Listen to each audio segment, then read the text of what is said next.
Boa tarde a todos, sejam bem-vindos, obrigado pela presença de cada um. Hoje, dando continuidade nas bem-aventuranças, né, nós vamos falar sobre o bem-aventurados os que têm fome e sede de justiça, porque eles serão fartos. Como a gente pôde ver na música agora, né, ela fala muito sobre bem-aventurados os pacíficos, os puros de coração. Então a gente vê que no contexto, a gente trazendo isso, Jesus não estava querendo dizer bem-aventurado vocês têm fome e sede de justiça na questão de vingança, né? Numa questão de fazer justiça com as próprias mãos, vamos dizer assim. E por muito tempo,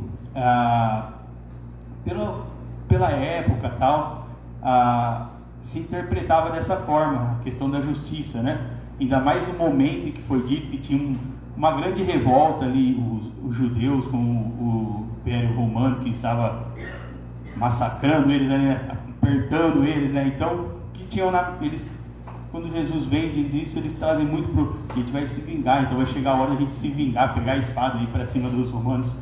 Não era bem assim o que Jesus estava querendo dizer, né? Até porque a gente pensar na figura de Jesus, tudo que foge do amor, do caminho do amor, não é o caminho que Jesus está nos ensinando, né? E por que Jesus quis dizer isso? Qual foi a conotação? Alguém tem uma resposta? Alguém tem um modelo? Fala, eu acho que Jesus quis dizer desse formato. Alguém tem ou poderia levantar uma questão? Eu acho que é por causa disso ou aquilo. Nessa época aí, eu acho que a palavra justiça queria dizer fazer as coisas corretas, ser justo, ser correto. Isso. Andar no caminho, né? Seria nessa base. Exatamente. Ter fome e sede de justiça é uma frase profunda e evocativa, né? Porque Jesus usa nas bem-aventuranças, especificamente em Mateus, né? Essa imagem de fome e sede captura o desejo de necessidade profundas e intensas, se a gente for pensar nós como pessoas, como seres humanos, né? Porque acho que todo mundo aqui, quando está com fome, com sede, se transforma em outra pessoa, né? Tem uns que um pouco mais, outros pouco menos, mas todos se transformam, né? Quando você está com fome, você sai mordendo o que estiver na sua frente, né? Fica estressado. Hoje em dia, se você pega nos aplicativos, você vai pedir alguma coisa, se ali no aplicativo coloca 30 minutos para entrega, deu 35, você já está maluco, já que não chegou o que você pediu, porque você está com fome, né? Então isso acaba trazendo uma reflexão bem profunda, fome e sede de justiça. Se eu tenho fome e sede de justiça, eu quero arrebentar com o que está na minha frente, né? Mas não é por aí o caminho. Semelhante às sensações físicas nossas, né? Não é esse o caminho que ele quis trazer, né? Mas ele provoca a gente. Jesus usava muito essa provocação, né? Por isso que muitas vezes ele usava as parábolas para falar, para conseguir trazer o ensinamento para o mesmo nível, né? Para conversar de igual para igual. A gente vê, às vezes, eu já não estou mais participando, né? Mas quando eu estava participando no estudo aqui dos livros, às vezes a gente tinha que reler 3, 4 vezes o mesmo parágrafo, porque a gente não conseguia entender. Igual que não a gente queria sobressair, mas hoje nós temos um melhor entendimento das coisas, né? Imagina naquela época, então Jesus tinha que muito conversar de igual para igual. E às vezes ele usava esse tipo de linguagem, né?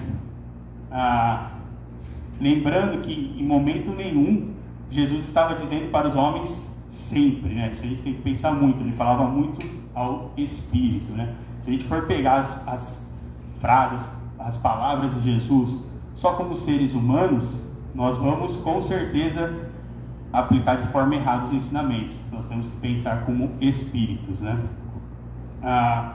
Sempre que passamos por alguma situação desafiadora, temos que pensar a dimensão espiritual da criatura, igual eu falei, nunca pensando somente como ser humano, né? A desviar o tempo, entendermos que a história não se escreve a história de corpos, mas sim a história de espíritos. Ou seja, se a gente for pensar em vingança, fome e sede de justiça como homens hoje, nós iríamos estar totalmente errados, porque o nosso caminho, a nossa vida não se resume nessa passagem aqui, né? nós temos vidas anteriores, vidas a vir, muitas ainda, provavelmente. Então, se a gente for pensar no espaço-tempo apenas e agora, para aplicar a justiça que a gente pode interpretar aqui, o fome e sede de justiça, a gente vai estar indo para o caminho ao contrário. Então, a gente vai usar hoje, a gente vai fazer hoje o quê?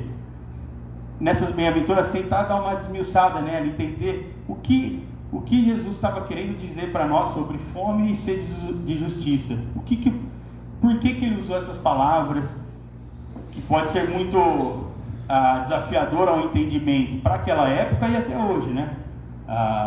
Se a gente for pensar como seres humanos, principalmente agora nos últimos tempos, né? O ser humano está com uma sede de justiça, de fome, né? De fazer com as próprias mãos, de às vezes se precipitar, né?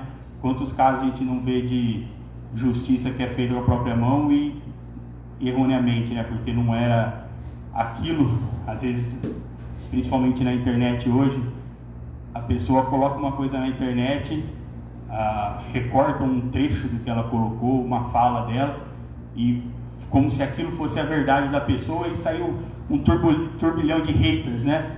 Essa pessoa fez isso, fez aquilo, não é aquilo. Recortaram um pedaço da fala que tem 2 horas e resumiram em 2 minutos, como se aquela fosse a verdade da pessoa. Então a gente tem que tomar muito cuidado, né?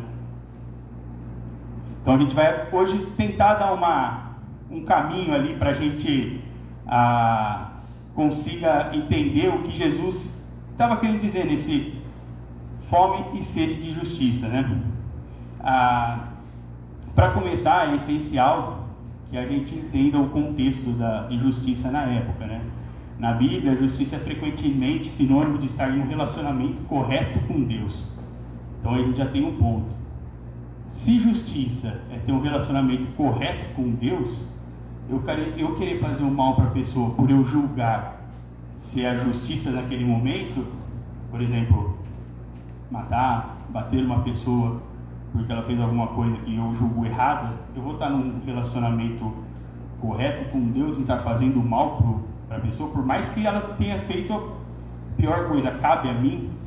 Acho que por isso que nós temos as leis humanas para isso, né? Nós temos justiça, nós temos polícia, nós temos delegado, nós temos todos esses meios, né? A gente não precisa tomar por... A gente tem uns delegados aposentados aí, então a gente não precisa tomar por esses meios, né? Ter fome e sede de justiça implica, né, um desejo profundo e insaciável de vivermos de acordo com a vontade de Deus. É um anseio de estar em posição correta com Deus, refletir seu caráter e ver sua justiça prevalecer no mundo. Esse desejo não é um desejo passivo, mas uma busca ativa, assim como alguém procura ativamente comida e água quando fisicamente faminto ou sedento, né? Ou seja, ter fome e sede de justiça não é eu ficar também, vai vir coisas boas para mim, coisas boas vão acontecer. Eu fui no centro 2 vezes por semana durante 5 anos, alguma coisa tem que acontecer, justiça, a justiça de Deus é essa, vai ter que me dar uma coisa, vai ter que me dar um carro, vai ter que me dar uma casa. Não é simplesmente isso, né? A gente vai ver mais para frente que vai muito além do modo passivo de ser, né? Porque a gente vir aqui 2 vezes por semana, durante 5 anos, durante 10 anos, é o básico, é o mínimo que a gente poderia estar fazendo, né? Dedicar 1 hora, 2 horas por semana, né? Um dos aspectos chaves de ter fome e sede de justiça é reconhecer nossa própria pobreza espiritual e necessidade de Deus. Jesus começa as bem-aventuranças com: bem-aventurados os pobres de espírito, porque deles é o reino dos céus. Para que tenhamos fome e sede de justiça, devemos primeiro reconhecer que somos espiritualmente pobres e não podemos alcançar a justiça por conta própria. Esta humildade e dependência de Deus são fundamentais. Então você vê que Deus se coloca nós numa posição de que precisamos ter essa dependência, essa humildade para conseguir trilhar um caminho da justiça, da sede, da vontade de buscar algo maior para nós. Em Romanos, Paulo escreve: não há nenhum justo, nenhum sequer. Então você vê que só com essa afirmação, qualquer tipo de vingança que você tenta por mãos próprias, por meios próprios, cai por terra. Porque, como ele disse aqui, não há nenhum justo, nenhum sequer. Mesmo que você se ache justo o suficiente para estar julgando, fazendo a justiça, não há nenhum justo. Você não é justo o suficiente para isso, né? Vocês lembram na passagem de Maria Madalena, né, que atira a pedra, né? O que Jesus fez? Que atira a primeira pedra, né? Quem não tem um erro. O que aconteceu? As pedras caíram ao chão e ninguém tacou uma pedra, né? Ou seja, ali ele já quebrou a perna de muitos. A mulher adúltera. A mulher adúltera, né?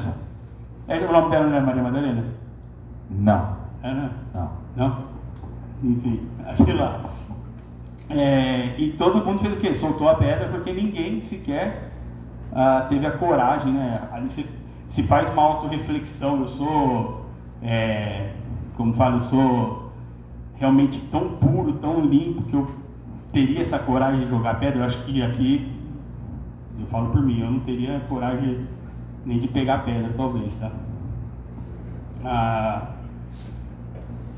Então é bem precioso essas palavras, né? São bem preciosas. Deus, de nossos próprios esforços, a lei humana, já tem seus meios e mecanismos para serem utilizados. Como eu falei, Deus tem a gente não precisa tomar essa rédea para nós, essa vontade por si mesmo, porque nós já temos as nossas leis humanas, que vai julgar o que é certo, como cada país tem a sua, dependendo do lugar, cada estado tem o seu. Então, deixa para o homem julgar o que é do homem e a Deus o que é de Deus, tá? Dito isso, sobre o que seria essa forma de justiça na esfera espiritual, o que podemos fazer ou aplicar em nossos dias para sermos buscadores, vamos dizer assim, buscadores, né? Dessa fome e sede de justiça. O que a gente pode estar fazendo, trazendo isso para o nosso dia a dia, para poder falar: eu estou tendo uma fome, uma sede de justiça, mas não a fome e a sede de justiça dos homens, como a gente viu agora há pouco, que é aquela de julgar, aquela de estar fazendo justiça com as próprias mãos. O que Jesus quis nos ensinar com essa bem-aventurança é que esse anseio por justiça envolve uma transformação de nossos desejos e prioridades. Quando temos fome e sede de justiça, não estamos mais satisfeitos com os prazeres e buscas efêmeras deste mundo. Muito pelo contrário, estamos em busca do reino de Deus e sua justiça. Então você vê que ter a fome e sede de justiça não é querer estar apontando o dedo para o próximo, e sim colocando a mão no nosso coração e falando: eu estou dando um passo a cada dia em busca da minha evolução espiritual, no caminho de Jesus, dos ensinamentos de Jesus. Eu estou a cada dia tentando ser um pouco melhor do que ontem. Essa é a verdadeira busca pela fome, pela sede de justiça. É você ser um pouquinho melhor do que você foi ontem, tá? Em Mateus, ele até diz: buscai primeiro o reino de Deus e sua justiça. Então, primeiro de tudo, buscai o reino de Deus e a justiça de Deus. Não a justiça do homem, não o que é certo para nós, o que julgamos certo para o hoje. Essa mudança de foco requer uma renovação contínua de nossas mentes e corações. Então, como eu falei, um passo a cada dia. A gente está tentando ser melhor do que ontem, nem que seja um tiquinho. Está tentando, todo dia meu vizinho lá mora num prédio, todo dia ele para o carro torto na minha garagem, pega, eu tenho que fazer uma puta manobra, e eu me estresso. O que é ser melhor num dia para o outro? Pode começar de repente com você não se estressando, ou então com você indo lá falar com ele: viu, tem como você estacionar retinho ali, precisa de ajuda. De repente a pessoa tem uma dificuldade, você não sabe, você já está apontando o dedo. Então isso é poder buscar um pouquinho a mais ali, tá? Do que você pode ser melhor, né? Em Romanos, Paulo, né, explica em Romanos que não se amoldem ao padrão desse mundo, mas transforme-se pela renovação da sua mente. Então olhe forte, você pensar em que todo dia você tem que se transformar. Essa transformação é essa busca pela justiça, né? É a fome da justiça, é a sede de justiça através dessa renovação. À medida que crescemos em nosso relacionamento com Deus, nossos desejos se alinham mais estreitamente com o dele e nos tornamos mais sintonizados com sua vontade. Então olha que interessante, você procurar esse caminho da fome e a sede de justiça é você ser um melhor, 1% melhor no outro dia, porque você está estreitando os seus laços com os ensinamentos, com a espiritualidade, sendo um pouquinho melhor do que você foi ontem. Então você vai ver que vai ter muito sobre isso, falando na questão da fome e sede de justiça, que isso a gente tem que trazer para o nosso íntimo, para o nosso pessoal. Além disso, ter fome e sede de justiça envolve um compromisso com a evolução pessoal. Isso significa esforçar-se para viver uma vida que é alinhada a que Jesus viveu em terra, caracterizada pelo amor, pela bondade e pela reflexão do seu caráter. Então, olha, igual eu falei na música, né? Os pacíficos, os bons de coração. A gente tem amado o suficiente, nós somos bons e temos um caráter ímpar para poder apontar o dedo e querer fazer justiça, deixar esse papel para nós. Eu acho meio difícil 24 horas durante, 80 anos. Meio complicado, né? Essa busca pela nossa melhoria não é sobre legalismo ou autojustiça, ou então por querer provar ser o mais correto, mas sobre um desejo genuíno de honrar a Deus e nos tornarmos mais semelhantes a Cristo. Então olha que interessante, né? Que ele fala aqui da autojustiça, ou então querer provar ser o mais correto. Quantas vezes, até mesmo no nosso trabalho, né? Tem pessoas ali trabalhando com a gente que, de repente, igual falam, né? O santo não bate, e a gente quer mostrar que a gente sabe mais que ela, quer mostrar que somos melhores que ela. Eu estou nessa empresa tem 30 anos, você começou agora. Então eu sou melhor, então por isso eu tenho que fazer desse jeito. E às vezes a pessoa vem com uma ideiazinha diferente que cai como uma luva. Então a gente querer fazer a justiça, a gente querer ser melhor que os outros, não está nos colocando nesse caminho, tá? Além da evolução pessoal, ter fome e sede de justiça também abrange uma paixão pela justiça social. Então aqui, ó, nesse ponto, é o que eu falei, né? A gente, por exemplo, vem 2 vezes por semana aqui no centro, vamos supor, durante 10, 15 anos. E aí ele toca num ponto aqui, né, no texto, que é ter fome abrange uma paixão pela justiça social. Aí nós estamos vindo aqui direto e não estamos olhando para o nosso companheiro, nosso amigo, o nosso próximo, ou às vezes até um que esteja na rua, em situação de rua. Então, do que está adiantando tudo isso se a gente não está? E aí que volta, mas o que tem isso a ver com a fome e a sede de justiça? Lembra ali atrás? Fome e sede de justiça é evolução contínua, é ser 1% melhor todos os dias. Como eu vou ser 1% melhor todos os dias? Ajudando o próximo, vindo aqui, fazendo coisas boas, tendo um coração bom. Em muitas passagens de Jesus é possível perceber repetidamente a preocupação com os oprimidos, os marginalizados e os vulneráveis. Você lembra nas passagens com quem Jesus andava, né? Ele não andava com reis, ele não andava com doutores da lei, com grandes mestres, né? Ele foi naquele que estava ali jogado, às vezes colocado às margens, né? Em Isaías somos instruídos a aprender a fazer o bem. Busquem a justiça, acabem com a opressão, defendam o direito do órfão e pleiteiem a causa da viúva. O próprio Jesus demonstrou essa preocupação. alcançando os excluídos e desafiando as injustiças de seu tempo. Como seguidores de Cristo, somos chamados a advogar pela justiça e trabalhar por um mundo que reflita essa justiça, de acordo com o tempo que vivemos hoje. Naquela época, as injustiças sociais eram outras, hoje são outras, e isso não vai acabar. É uma linha do tempo muito grande ainda, vai muito tempo ainda. Então, com certeza tem alguma coisa que nós podemos estar fazendo para melhorar o nosso círculo ali, né? Em termos práticos, como cultivamos esta fome e sede de justiça em nossas vidas diárias? Em primeiro lugar, envolve um compromisso com a reflexão, o estudo de obras e a oração. Através da oração, nos comunicamos com a espiritualidade, expressamos nossos desejos e buscamos sua orientação.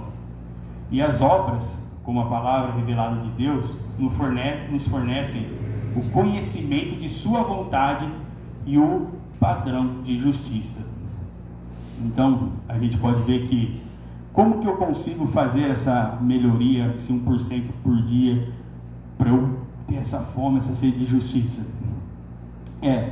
Orando, estando em sintonia com a espiritualidade, estudando. Aqui a casa tem N cursos, né, de segunda, de quinta, de sábado, de sexta. Então, olha quanta oportunidade a gente tem de estarmos ali nos aprofundando, nos melhorando, nos aperfeiçoando para a gente poder chegar nesse 1% todo dia. Ferramentas em todos os cantos são dadas. Às vezes basta a gente querer ali esticar o bracinho para estar pegando, né? Tem um salmo que ele é bem interessante, que ele fala assim, ó: a tua palavra é lâmpada para os meus pés e luz para o meu caminho.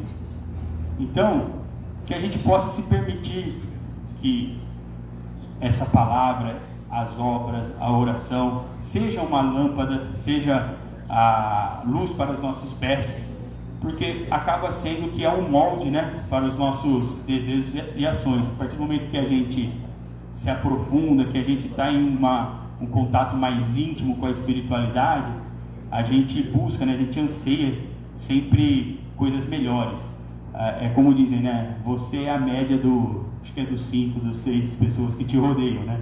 Então, se você está com 5, 6 pessoas ruins, vamos por sei lá, que não são boas, você vai ser uma pessoa que também não vai ser boa. Agora, se você está com 5, 6 que querem o bem, que querem evoluir, que têm um propósito de vida, você com certeza vai estar nessa mesma sintonia, né? Tudo é sintonia, né? Eu só vou pegar uma água que a boca está seca.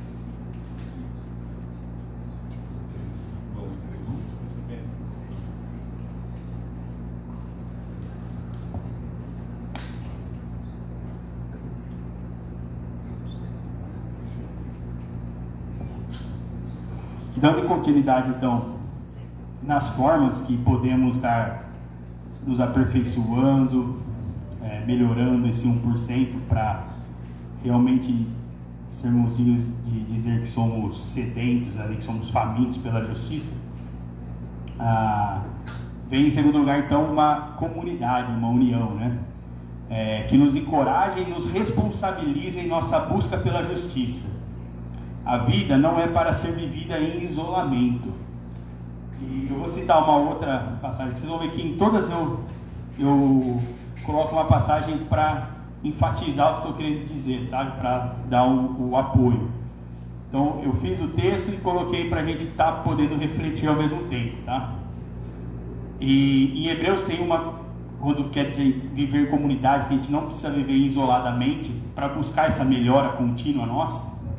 Em Hebreus tem: consideremos uns aos outros para nos incentivarmos ao amor e às boas ações. Não deixemos de reunir-nos como no centro, mas encorajemos-nos uns aos outros. Fazer parte de uma comunidade que proporciona apoio, encorajamento e oportunidades de crescimento na justiça. Então, aqui o que eu falei agora há pouco da média de pessoas, olha o quão importante é vivermos em uma comunidade voltada, lógico, para o bem, para podermos estar ansiando em busca dessa melhoria contínua nossa. E em terceiro lugar, envolve atos práticos de serviço e justiça. Aqui eu vou falar que para muitos pode ser uma pedra no sapato, porque quando a gente fala em atos práticos, né, é a questão de não ser o passivo, e sim o ativo dessa busca, né, a gente querer e buscar isso daí. E vou começar com essa passagem de Tiago, que ele fala: a fé por si só, olha que bonito que ele fala, hein? A fé por si só, se não for acompanhada de ação, está morta. Ou seja, é o que eu falei, adianta estarmos vindo aqui 2 vezes por semana, 10, 15 anos, e não estarmos olhando aquele que necessita, aquele que às vezes grita socorro pelos olhos e a gente não percebe, a gente não tem esse tato de estar vendo, de poder ajudar, né? Nossa fome e sede de justiça deve nos compelir a agir em nome dos necessitados, buscar a justiça e demonstrar o amor de Deus de maneiras tangíveis, tá?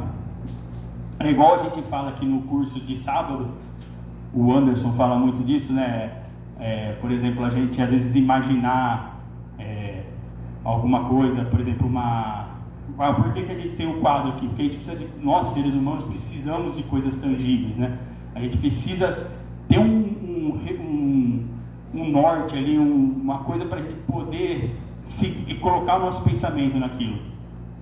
Então, por isso das coisas tangíveis, né? Seja através do voluntariado, defesa de causa ou simplesmente mostrando bondade aos que nos rodeiam. Nossas ações devem refletir nosso desejo por justiça. Então olha que interessante.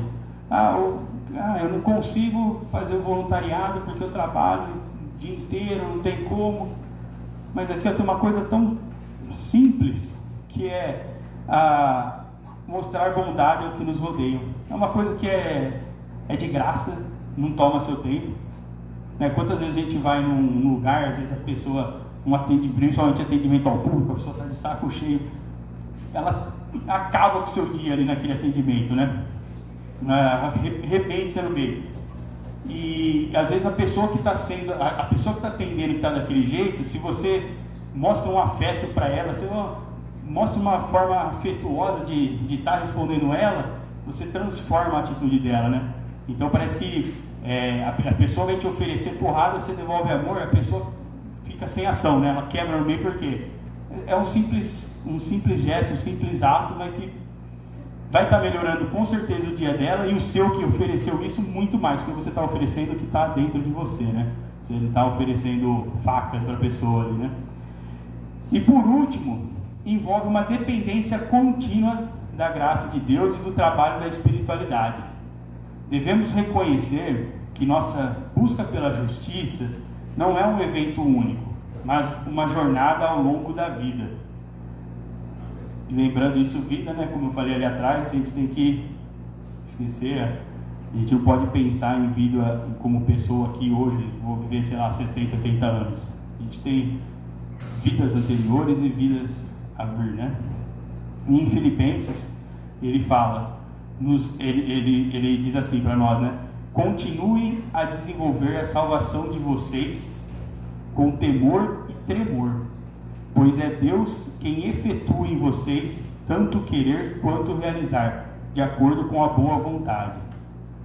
À medida que buscamos a justiça, dependemos da graça de Deus para nos sustentar.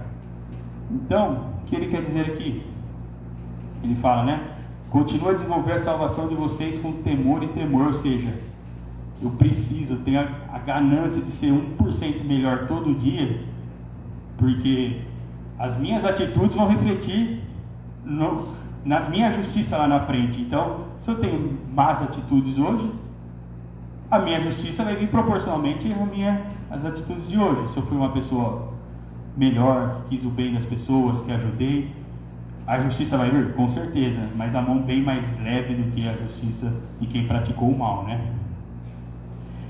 Em resumo, ter fome e sede de justiça é ter um desejo profundo e intenso de viver de acordo com a vontade de Deus, refletir o seu caráter e ver sua justiça prevalecer no mundo.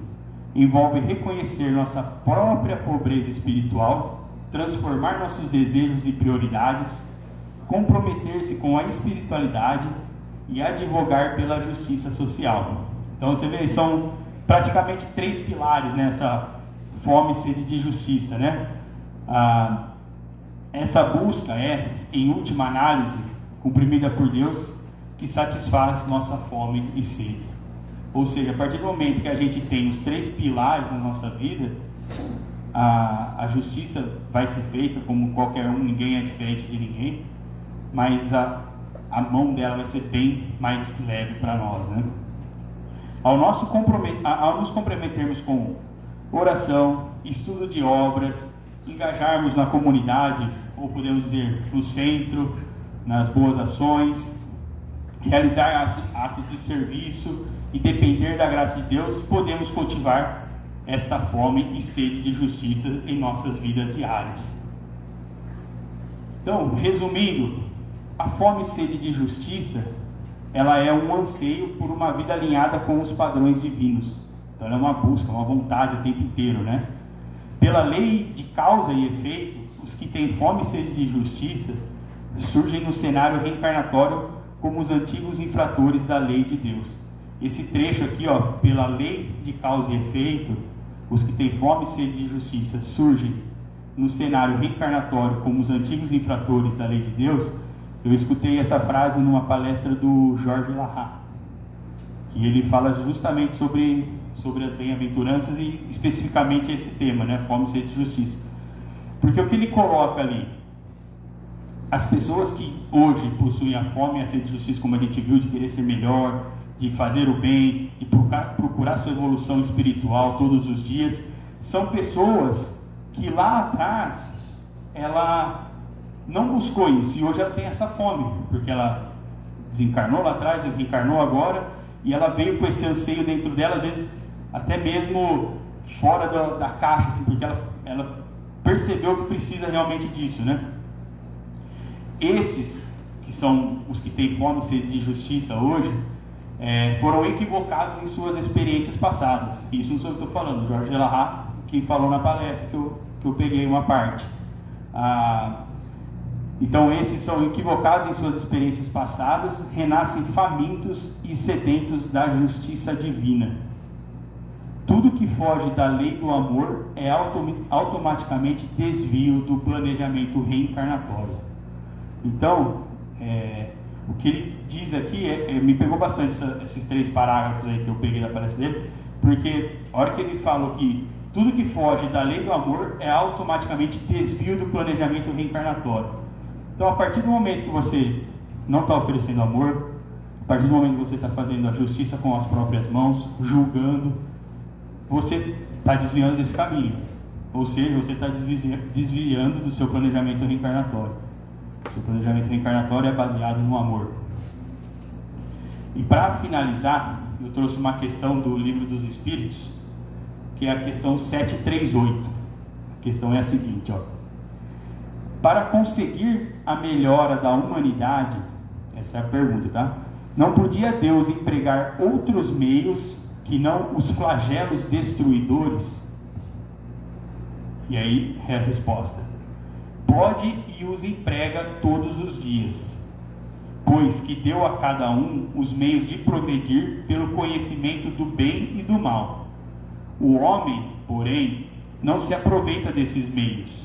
Necessário, portanto, se torna que seja castigado no seu orgulho e que se lhe faça sentir a sua fraqueza. Kardec pergunta de novo, na mesma pergunta. Mas nesses flagelos, tanto sucumbe o homem de bem como o perverso. Será justo isso? E ele responde: durante a vida, o homem tudo refere ao seu corpo. Entretanto, de maneira diversa, pensa depois da morte. Ora, conforme temos dito, a vida do corpo bem pouca coisa é. Um século no vosso mundo não passa de um relâmpago na eternidade. Logo, nada são os sofrimentos de alguns dias ou de alguns meses, de que tanto vos queixais. Representam um ensino que se vos dá e que vos servirá no futuro. os espíritos que preexistem ou sobrevivem a tudo, formam o mundo real. Esses, os filhos de Deus e o objeto de toda a sua solicitude. Os corpos são meros disfarces com que eles aparecem no mundo. Por ocasião das grandes calamidades que dizimam os homens, o espetáculo é semelhante a de um exército cujos soldados, durante a guerra, ficassem com seus uniformes estragados. O general se preocupa mais com seus soldados do que com os uniformes dele. Olha que bonito, trazendo, né, essa reflexão do uniforme para o nosso corpo e os soldados, o espírito, né? Mas, aí o Kardec falou de novo, mas nem por isso as vítimas desses flagelos deixam de o ser. E ele responde: se considerasseis a vida qual ela é e quão pouca coisa representa com relação ao infinito, menos importância lhe daríeis. Em outra vida, essas vítimas acharão ampla compensação aos seus sofrimentos, se souberam suportá-los sem murmurar. Então olha que eu falei lá no começo, né, para a gente colocar essas palavras da bem-aventurança, esquecendo o nosso corpo material e sim pensando no espírito. Jesus falava para espíritos, não para pessoas, né? Então, igual o exemplo aqui da pergunta, se um soldado vai para a guerra e volta com o uniforme todo estragado, mas está vivo, o general vai estar feliz porque ele voltou vivo, né? E a mesma coisa somos nós. Se passarmos por dificuldades aqui, por caminhos difíceis, situações complicadas, desafiadoras, e passarmos sem murmurar, lá na frente, eu não gosto dessa palavra, mas teremos uma recompensa. O que é recompensa? Não é nada de, você passou por isso, você vai ter tal coisa. É só questão de justiça, né? A gente vai ter a justiça feita de acordo com a balança que a gente utilizou na hora do momento, né? Então, para finalizar, eu vou ler ele de novo aqui, o finalzinho, que eu achei muito boa essa parte. Então, ele pergunta, né? Ele repergunta: mas nem por isso as vítimas desses flagelos deixam de o ser. Então, grave bem essa parte, ó. Se considerasseis a vida qual ela é e quão pouca coisa representa com relação ao infinito, menos importância lhe daríeis. Em outra vida, essas vítimas acharão ampla compensação aos seus sofrimentos, se souberam suportá-lo sem murmurar. Bem-aventurados os que têm fome e sede de justiça, porque serão fartos. Ou seja, nós encontraremos naturalmente o saciar das aparentes dificuldades que nós temos, sem a necessidade de nos levantarmos como um vingador. Se você tem fome e sede de justiça, compreenda que você será farto. Em resumo, pessoal, o que eu quis passar para vocês hoje foi: a fome e a sede de justiça a gente tem que praticar todo dia. De que forma? Buscando a nossa melhoria, a nossa evolução espiritual, sendo 1% melhor, sendo bom com as pessoas que estão na nossa casa, sendo bom com as pessoas do nosso trabalho, com as pessoas que a gente encontra, que seja uma vez na vida. Quantas vezes a gente vê, às vezes tem televisão, pessoas que cruzaram o caminho da outra uma vez na vida e mudou por completo a vida dela, seja com uma ação, seja com uma palavra. Agora veio até isso na minha mente, eu não sei se vocês já ouviram falar, vocês conhecem aquele cantor, o Seu Jorge? Tem um vozeirão, né? Ele era morador de rua. E uma vez, um outro cantor, que é o Xande de Pilares, ele estava fazendo show num barzinho, num restaurante, e o Seu Jorge, morador de rua, chegou e perguntou se ele podia cantar. Aí ele falou: pode. Ele cantou, a troco de um lanche, e o Xande nem voltou. Ele falou: cara, continua, vai embora. E o Xande nem passou, nem... Aí um dia ele estava na casa dele assistindo televisão, e agora com você e Seu Jorge. Ele foi ver, era o rapaz. E o Seu Jorge falou que aquilo ali foi um impulso para ele, sabe? Então, só de frase final, para trás, nem para pegar impulso. Vamos para frente e evoluindo cada vez mais, tá? Obrigado a presença de todos. Bom final de semana, vamos para a oração.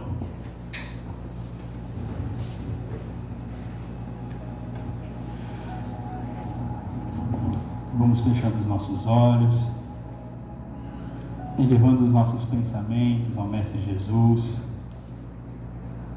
agradecendo pela semana que se encerra, agradecendo por mais um dia aqui nessa casa, que nos acolhe, que nos transforma, que nos ajuda a ser 1% melhor todos os dias, ajuda na nossa evolução espiritual, nessa busca pela justiça divina.